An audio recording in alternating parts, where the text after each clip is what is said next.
नमस्कार दोस्तों, स्वागत है आपका हमारे चैनल आचार्य जागेंद्र मिश्रा में। दोस्तों, अगर आप अपनी लाइफ में कुछ नया सीखना चाहते हैं तो चैनल को सब्सक्राइब जरूर करिएगा। सावन के व्रत में ये फल कभी मत खाना, व्रत टूट जाता है, पूरे घर में कंगाली आ जाती है। दोस्तों, सावन का मास भगवान शिव को श्रावण मास बहुत ही प्रिय है। इस महीने में किए गए व्रत पूजा पाठ से भगवान शिव बहुत अधिक प्रसन्न होते हैं और बहुत शीघ्र भगवान शिव की कृपा पाना चाहते हैं तो सावन मास में विशेष रूप से भगवान शिव की पूजा आराधना कीजिए। आपके मन की कोई भी कामना हो, कोई भी इच्छा हो, इस विशेष माह में अगर आप भगवान शिव की आराधना करते हैं, उनको जलाभिषेक करते हैं, तो आपके मन की समस्त कामना बहुत ही शीघ्र भोलेनाथ पूर्ण कर देते हैं। ये मास भगवान भोलेनाथ को बहुत प्रिय है, इसलिए बहुत सारे ऐसे भक्त होते हैं जो इस पूरे मास का व्रत रखते हैं। पूरा मास यानी कि पूरा श्रावण मास का ही व्रत रखते हैं। और आज के इस वीडियो में दोस्तों हम आपसे बात करने वाले हैं कि अगर आप पूरे सावन मास का व्रत रखना चाहते हैं तो व्रत के कौन से नियम होते हैं जिनका आपको पालन करना चाहिए। सावन मास में आपको क्या करना चाहिए, क्या नहीं करना चाहिए, क्या खाना चाहिए, क्या नहीं खाना चाहिए, कब खाना चाहिए और भगवान शिव को प्रसन्न करने के लिए किस प्रकार से हमें पूजा आराधना करना चाहिए, किन नियमों का पालन करना चाहिए, भगवान शिव के पूजा में हम किन चीज़ों का प्रयोग करें, किन चीज़ों का त्याग करें, कौन से एक वस्त्रों का यानी कि किसी भी रंग के वस्त्र का यानी कि कौन से वस्त्र इसमें ज़्यादा आपको पहनना जरूरी है और कौन सा वस्त्र नहीं, जिनका त्याग कर दें। इस मास में यानी कि इन सभी चीज़ों का ध्यान भी रखना चाहिए। ये सभी बातें आज हम आपसे इस वीडियो में शेयर करने वाले हैं, तो वीडियो को पूरा देखें। लेकिन दोस्तों, उससे पहले आपसे रिक्वेस्ट करते हैं कि वीडियो को लाइक कर दीजिएगा, दोस्तों को भी शेयर भी कर दीजिएगा और यदि पहली बार चैनल पर आए हैं तो चैनल को सब्सक्राइब करके बेल आइकन को प्रेस कर दीजिएगा। दोस्तों, हमारे शास्त्रों में ऐसा कहा जाता है कि अगर सावन मास में भगवान शिव की थोड़ी सी भी पूजा आराधना की जाए, तो थोड़ा सा भी प्रयास किया जाए तो भगवान की भक्ति अगर हम थोड़ी सी भी कर लें तो बहुत शीघ्र हमारी मनोकामना पूर्ण कर देते हैं भोलेनाथ।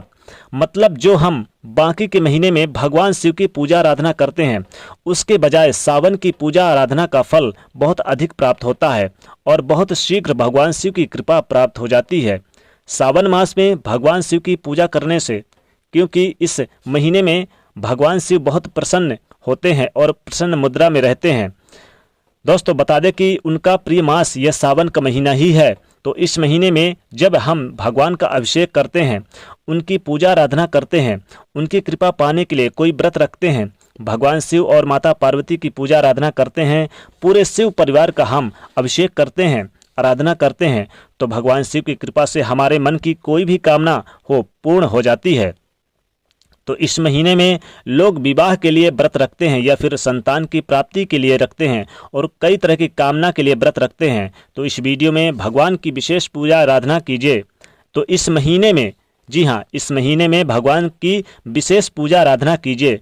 दाम्पत्य जीवन में मधुरता नहीं है या फिर परिवार में अगर कलह क्लेश है बहुत अधिक रहता है, पति पत्नी के रिश्तों में बहुत अधिक कलह क्लेश रहता है, और तो आपको भगवान शिव की पूजा आराधना इस श्रावण मास में करनी चाहिए। माता पार्वती की भी पूजा साथ में करना और विधिवत प्रतिदिन करनी चाहिए। बहुत शीघ्र आपके दाम्पत्य जीवन में मधुरता आती है, पारिवारिक रिश्ते बेहतर हो जाते हैं, परिवार से नकारात्मक ऊर्जा दूर हो जाती है, धन संपत्ति का आगमन होता है, सुख समृद्धि में वृद्धि होती है और जो मन की समस्त कामनाएं होती है वो पूर्ण हो जाती है। क्योंकि सावन मास में भगवान शिव की कृपा पाने का सर्वश्रेष्ठ मास होता है। अब जानते हैं कि इस मास के नियम क्या होते हैं। अगर आप व्रत करते हैं तब तो इन नियमों का पालन करना ही है, लेकिन जो लोग व्रत नहीं करते उन्हें भी इन नियमों का पालन जरूर करना चाहिए। अगर आप भगवान शिव की कृपा पाना चाहते हैं तो शीघ्र से शीघ्र अपने मन की कोई कामना है जिसे पूर्ण करना चाहते हैं तो इन नियमों का पालन आप जरूर करें तो बहुत अच्छा होगा। नियम क्या होते हैं सावन मास के? देखिए, बहुत साधारण से नियम है, बहुत आसान नियम है जिसे आप कर सकते हैं। आसानी से आप इन नियमों का पालन भी कर सकते हैं। जैसे कि इस महीने में आपको तामसिक भोजन का त्याग करना चाहिए। तामसिक मतलब क्या होता है? लहसुन प्याज हम अपने भोजन में प्रयोग नहीं करने चाहिए। मांस मदिरा का बिल्कुल भी त्याग कर देना चाहिए। और इस विशेष समय में जो लोग व्रत करते हैं उनको विशेष रूप से इस महीने में मसूर की दाल का सेवन नहीं करना चाहिए, मूली नहीं खानी चाहिए, बैगन नहीं खानी चाहिए। और हमारे शास्त्रों का मानना है कि बासी खाना और जला हुआ भोजन भी तामसिक भोजन में ही आता है। तो ऐसे में भोजन का भी यानी हमें सावन मास में त्याग कर देना चाहिए ऐसे भोजन को। विशेष रूप से सात्विक भोजन, शुद्ध भोजन मतलब उसी समय का बना हुआ भोजन हमें प्रयोग करना चाहिए। रात का बचा हुआ खाना या सुबह का बचा हुआ खाना रात को ऐसे नहीं खाना चाहिए। तो इस प्रकार से हमें खाने के नियमों का पालन जरूर करना चाहिए, ध्यान करना चाहिए।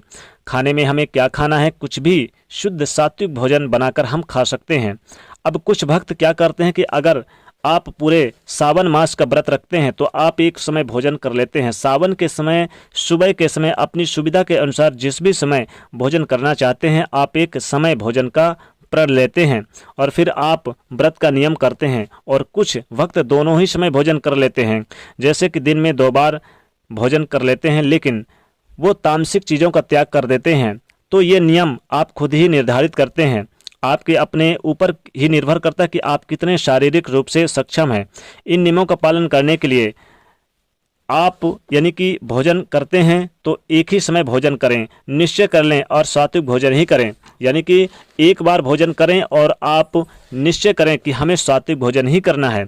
दिन में आप फलाहार कर सकते हैं, कोई भी फल खा सकते हैं, लेकिन ध्यान रखिए फल अगर कोई जूठा है, मान लीजिए फल को ध्यान रखिए, अगर कोई फल को अगर किसी ने जैसे कि बहुत सारे चीज़ों में चूहे वगैरह, बिल्ली वगैरह काट देते हैं तो उस फल को आप मत खाइए, भूल कर भी मत खाइए, वरना महादेव नाराज हो जाते हैं। तो श्रावण मास में आपको जूठा फल बिल्कुल नहीं खाना चाहिए। इस महीने में दूध नहीं ग्रहण करना चाहिए। इस समय में यानी कि पानी जो होता है, सावन का महीना जो होता है, तो इस सावन के महीने में दूध का यानी कि सेवन नहीं करना चाहिए। अब पानी आपको सेवन करना है तो पानी, शुद्ध पानी का सेवन करना चाहिए।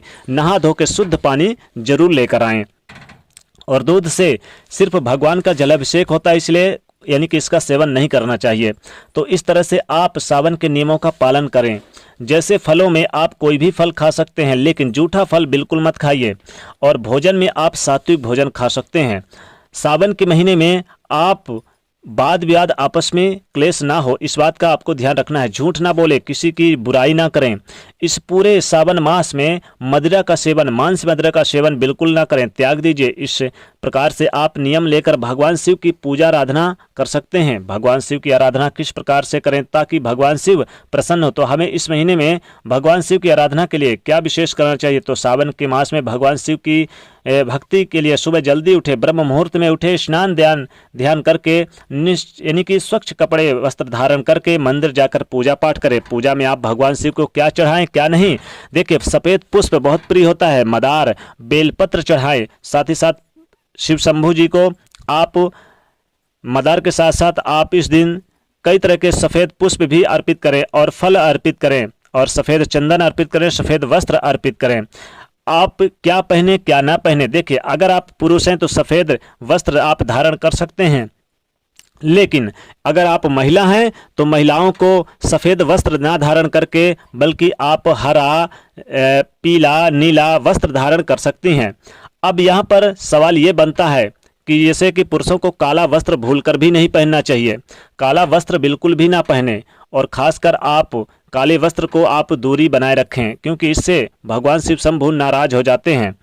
अब यहाँ पर देखा जाए तो आपको कौन सी चीज़ें नहीं खानी चाहिए, जैसे कि आपको मांसाहारी चीज़ें बिल्कुल त्याग देना चाहिए। यानी कि आपको किसी भी प्रकार का बासी और बचा हुआ या फिर आप मांस मदिरा का सेवन बिल्कुल ना खाएं। यानी कि शुद्ध शाकाहारी आप भोजन करें अगर आप लेना चाहते हैं तो।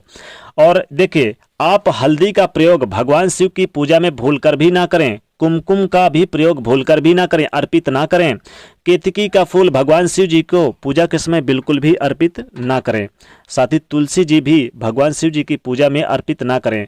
इत्यादि चीज़ों का जरूर आप ध्यान रखें। भगवान शिव शंभू जी को प्रसन्न करने के लिए बेलपत्र जरूर चढ़ाएं। बेलपत्र सबसे प्रिय माना जाता है। गरीबों को दान करें, निर्धनों को दान करें। और अगर कोई किसी की मनोकामना है, जिनका विवाह नहीं हुआ है, तो अपनी विवाह की मनोकामना के हेतु आप जरूर कुछ न कुछ अर्पित करें। जैसे कि आप चावल जरूर अर्पित करें। चावल सबसे प्रिय चीज़ होता है भोलेनाथ को। चावल के साथ साथ आप उन्हें मिश्री जरूर चढ़ाएं, यानी कि शिवलिंग पर चढ़ाएं सावन के मास में। और अगर आप 1 लोटे जल में मिश्री और चावल डाल के जल अर्पित करते हैं तो सोने पे सुहागा, भगवान शिव शंभू जल्द से जल्द प्रसन्न हो जाते हैं और दोनों हाथों से छप्पड़ फाड़ की धन संपदा प्रदान करते हैं। तो दोस्तों, श्रावण के मास में आपको ध्यान रखना है कि सावन के व्रत में आपको इन चीज़ों का, नियमों का पालन करें। और आप इन चीज़ों को, व्रत का नियमों का पालन करते हैं तो निश्चित तौर पे सावन के महीने में आपको धन धान्य में बरकत होगी, नहीं तो भगवान शिव शंभू नाराज होंगे। और अगर आप जूठा बूठा फल खाएंगे या बासी तिबासी खाएंगे तो पूरे घर में कंगाली आ जाएगी। तो दोस्तों, इसी खुशी में आप महादेव का आशीर्वाद प्राप्त करने के लिए कमेंट में हर हर महादेव लिखें, वीडियो को लाइक करें, ज़्यादा से ज़्यादा इस वीडियो को शेयर करें और चैनल को सब्सक्राइब करें। हर हर महादेव।